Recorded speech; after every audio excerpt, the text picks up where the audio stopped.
You know that feeling, right? That burst of energy at the start of a new year? You're going to get healthier, learn a new skill, be way more productive, but then what happens? A few weeks later, that motivation just fizzles out.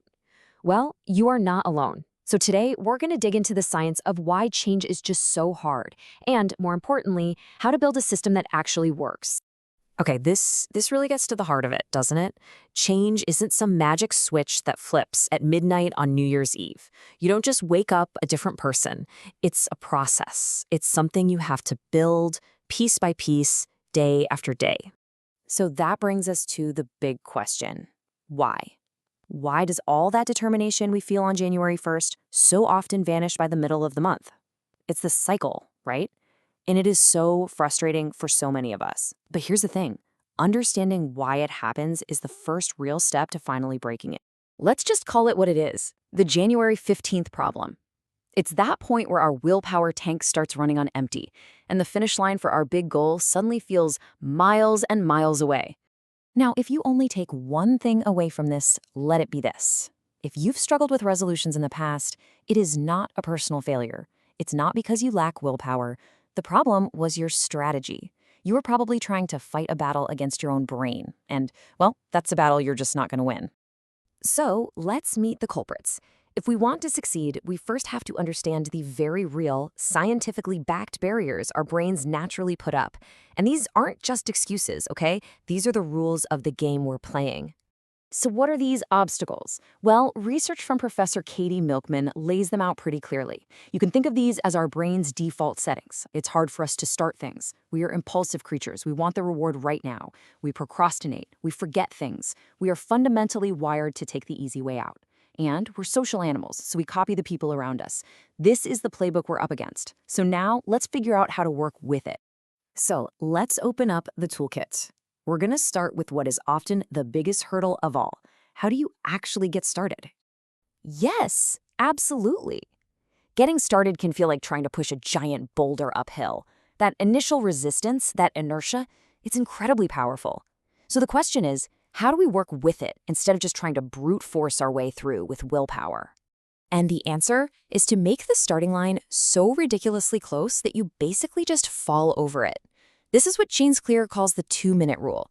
So you forget about the big goal of go to the gym for an hour. The new goal is put on your workout clothes. That's it. If your first step takes more than 2 minutes, you've got to make it even simpler.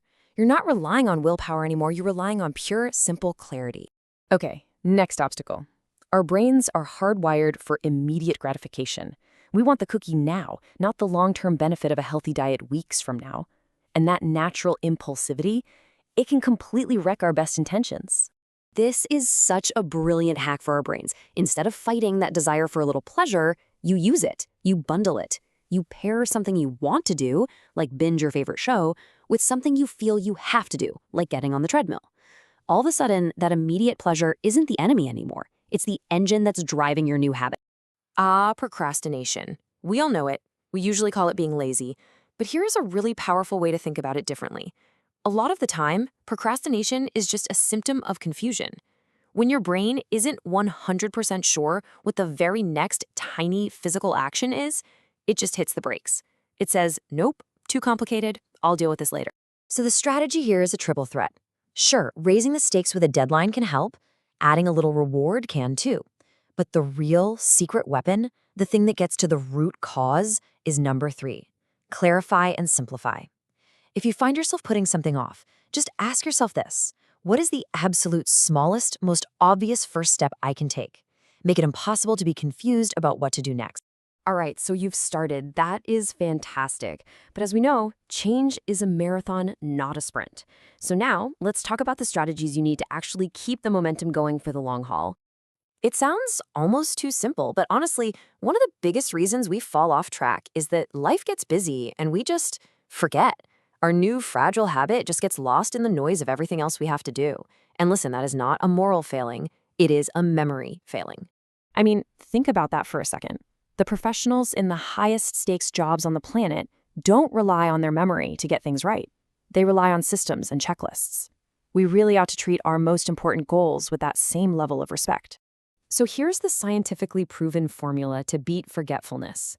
It's called an implementation intention, which I know sounds complicated, but it's just a fancy way of saying you have a very specific plan. Instead of a vague goal like, I'll meditate more, you create a trigger. You say, when I pour my morning coffee, then I will meditate for 1 minute. See?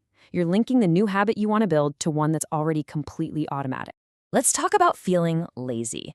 I want you to reframe this word. Your brain isn't lazy, it is incredibly efficient. Its number one job, above all else, is to conserve energy. So it will always default to the easiest possible option. It's a feature, not a bug.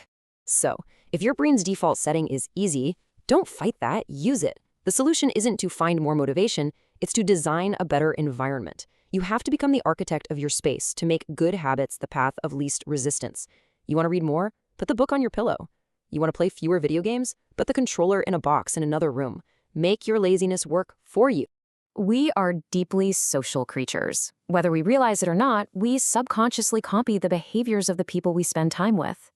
So, what happens when your environment, your family, your friends, isn't really aligned with the changes you're trying to make?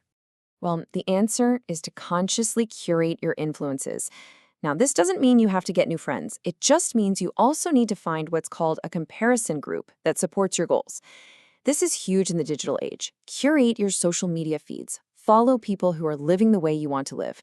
Train the algorithm to show you inspiration, not temptation. Okay, let's pull all of these different strategies together under one simple but really powerful philosophy.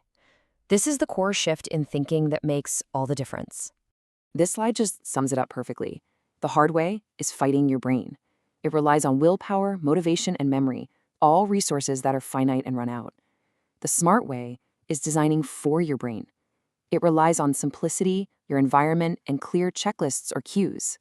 The goal isn't to force yourself to become some different person. It's to build a smarter system for the person you already are.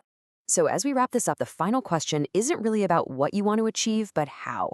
How are you going to design a system to get there? Knowing these common obstacles and these smarter ways to get around them, what's just one small brain-friendly change you can design for yourself? Because that right there, that's where lasting change really begins.